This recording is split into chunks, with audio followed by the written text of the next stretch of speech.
पुण्या मुंबईची हवा गरम होतीये, त्यांनी डोक्यातनं घाम येतोय आणि दुसरीकडनं टी व्ही बघताना हाताला सुद्धा घाम फुटतोय. का नाही फुटणार? अहो, गरमागरम हवेबरोबर गरमागरम IPL चालू झालेलं आहे. पहिल्याच विकेंडला ओपनिंगला ज्या 3 मॅचेस झालेल्या आहेत, शनिवारी 1, रविवारी 2, त्यांनी माझ्या तरी हाताला नक्की घाम फुटला. तुमच्या फुटला नसला तर काहीतरी गडबड आहे. त्याच्याकडे सगळ्याच मॅचेस या म्हणायला गेलं तर प्रस्थापित संघांना त्या मानानं दुबळ्या संघांनी व्यवस्थित टोला दिलेला आहे. ह्याच्यामध्ये तुम्ही म्हणाल की प्रस्थापित संघ तुम्ही धरताय का? मी ट्रॅक रेकॉर्डवरनं धरतोय की मुंबई धरा, चेन्नई धरा, RCB धरा. यांनी काय, RCBने ऑफकोर्स ही टुर्नामेंट जिंकलेली नाहीये, पण चेन्नईने जिंकलेली आहे, मुंबईने जिंकलेली आहे, RCBने खूप वेळा सेमीफायनल फायनल खेळलेली आहे. त्या अर्थाने फक्त मी प्रस्थापित म्हणतोय. आणि म्हणून ह्या ज्या 3 मॅचेस झाल्या आहेत त्याच्यावरती आपण पटकन जरा नजर टाकूयात. सगळ्यांचं लक्ष CSKकडे होतं. अर्थातच असणार आपल्या सगळ्यांचा लाडका महेंद्रसिंग धोनी परत एकदा येलो जर्सीमध्ये उतरणार होता. फक्त या वेळेला तो पुढं नाही, एक पाऊल मागं चालत होता. जडेजाला सुद्धा ऑकवर्ड झालं होतं की आई शपथ, मी मागवळून पाहिलं तर धोनी माझ्या मागे काहीतरी गडबड होतीये. परंतु हे आता सत्य आहे आणि ते समजून घेणं गरजेचं आहे. जडेजा कॅप्टन आहे. सुरुवात त्या मानाने चांगली नाही झाली. आपला लाडका ऋतुराज गायकवाड, महाराष्ट्राचा दादा खेळाडू, गेल्या वर्षीचा ऑरेंज कॅपचा मानकरी, थोडीशी त्यांनी घाई गडबड केली, तो आऊट झाला.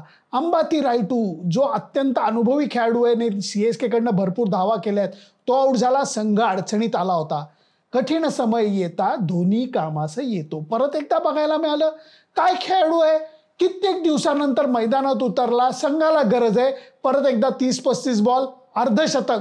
कसं तो करू शकतो? एकही वाकडा तिकडा शॉट नाही, रिव्हर्स स्वीप, स्कूप, काही नाही. नॉर्मल क्रिकेटिंग शॉट्स खेळून सुद्धा त्यांनी योग्य परिणाम साधून दाखवला. पण जो CSKने धावफलक उभारला तो पुरेसा नव्हता, हे समोरच्या टीमकडे बघून कळत होतं.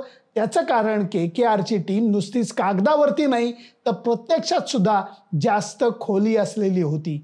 आणि सुरुवातीपासून त्यांनी ते दाखवून दिलं. यावर्षी KKRने एक फार विचारी निर्णय घेतलेला आहे. ज्या खेळाडूला दिल्लीच्या संघानं 2 वर्ष अक्षरशः सडवलं, त्या अजिंक्य रहाणेला आईनी ढकललं, मावशीनी कडेवर घेतलं, असं जणू काय झालं. आणि त्याची परतफेड मला वाटतं अजिंक्य रहाणेने नक्की केली. अय्यर बरोबर त्यांनी चांगली सुरुवात करून दिली. त्या भक्कम पायाच्या जोरावरती KKRचा धावफलक हा व्यवस्थित योग्य दिशेला जाऊ लागलेला होता. नंतर थोडीशी पडापड झाली, कारण अजिंक्य आऊट झाला, अय्यर आऊट झाला, अजून एक खेळाडू आऊट झाला, नितीश राणा कुणीतरी आऊट झाला. आता प्लेयर इतके आहेत की माझंच कन्फ्युजन होतं. पण धावफलक हा नजरेपासून त्यांच्या लांब कधीच नव्हता.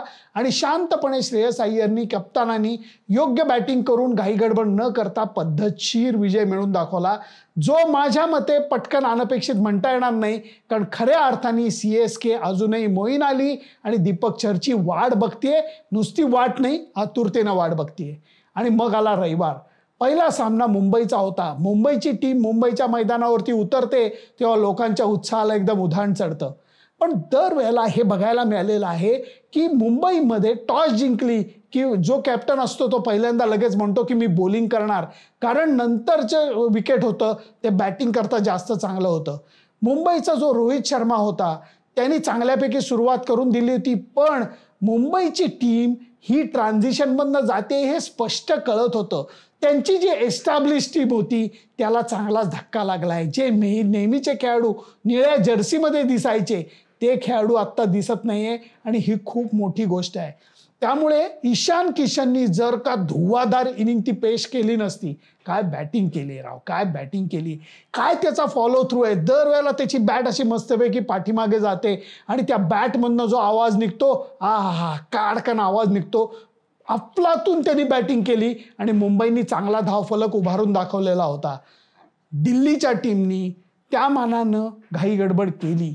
सुरुवातीला त्यांच्या विकेट गेल्या. ऋषभ पंत सुद्धा आऊट झालेला होता. दिल्लीची टीम सपशेल अडचणीत आलेली होती. धावा थोड्याशा त्यांच्या पाठबळाला होत्या, परंतु जे लक्ष होतं ते बऱ्यापैकी लांब होतं. आणि अशा वेळेला ललित यादव, तुम्ही गंमत बघा, बॉलिंग करताना कुलदीप यादव, बॅटिंग करताना ललित यादव, या दोन्ही यादवांचं राज्य हे जबरदस्त चाललं. अक्षर पटेलचा सोडलेला कॅच आणि ललित यादव बरोबर अक्षर पटेलनी केलेली भागीदारी ही मुंबईच्या नाशाचं कारण ठरलेली आहे. या दोघांना क्रेडिट द्यायला लागेल, कारण यांनी दडपणाखाली संघाकरता योग्य कामगिरी करून दाखवलेली होती आणि जो चेहरा हिरमुसला होता रिकी पॉन्टिंगचा तो परत कमळासारखा फुललेला आपल्याला बघायला मिळाला. हा एक अपसेट म्हणता येईल. आणि रविवारचा जो संध्याकाळचा सामना होता RCB विरुद्ध पंजाब किंग्स, तो सुद्धा सामना मजेदार झाला. फाफ दु प्लसी जर्सीचा रंग बदला, टीम बदला, त्याला काहीच फरक पडत नाही. टकाटक बॅटिंग परत चालू. काय बॅटिंग केली आहे, मक्खन बॅटिंग ज्याला म्हणतात तशी बॅटिंग त्यांनी करून दाखवलेली आहे. आणि ती बॅटिंग करत असताना त्यांनी विराट कोहलीला सुद्धा साथीला घेतलं. आउटस्टँडिंग कॅच त्या फाफ दु प्लसीचा पकडला शाहरुख खाननी आणि म्हणून त्याचं जे घोडदौड चालली होती ती थोडीशी रोखली गेली. पण तरीही 200 धावांचा टप्पा हा RCBनी ओलांडलेला होता आणि षटकामागं 10 धावा या चेस करायला कधीच सोप्या नसतात.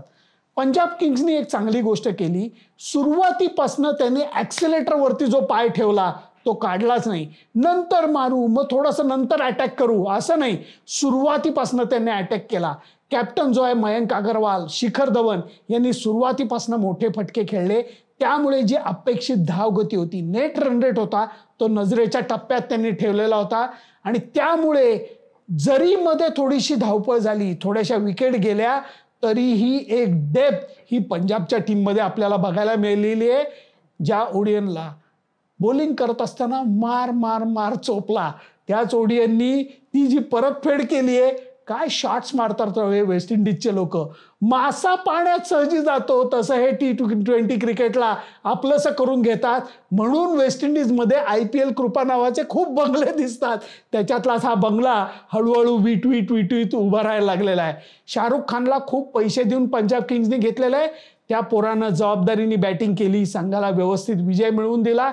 घाई गडबड न करता हा विजय त्यांनी मिळवून दाखवलेला आहे. म्हणून मी म्हणेन की चेन्नईला हरवणं KKRनी, मुंबईला हरवणं दिल्लीनी आणि RCBला हरवणं पंजाबनी, या तिन्ही गोष्टी आपल्याला एक सुखद आश्चर्याचा धक्का देणाऱ्या होत्या, ज्यांनी स्पर्धेची लज्जत वाढणार आहे. ह्याच्यामध्ये कुलदीप यादवचं पुनरागमन झालंय, जे मला खूप मनापासून भावलं.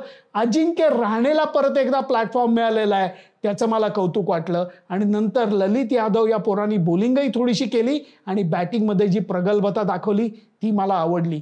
त्यामुळे पहिल्या विकेंडचे जे मानकरी होते ते एस्टॅब्लिश T20 प्लेयर नव्हते, तर पुनरागमन करणारे किंवा नवोदित खेळाडू होते. याचा मला आनंद झाला. तुम्हाला काय वाटतं मला सांगा. तुम्हाला कोणाचा खेळ आवडला? धोनीच्या 50 तुम्हाला कशा वाटल्या? CSK पुनरागमन करेल? मुंबईच्या टीमचा बॅलन्स थोडासा गेलेला मला वाटतोय. तुम्हाला काय वाटतं हे मला जरूर कळवा, कारण तुमच्या मताचं मला मौल्य आहे. Bye bye.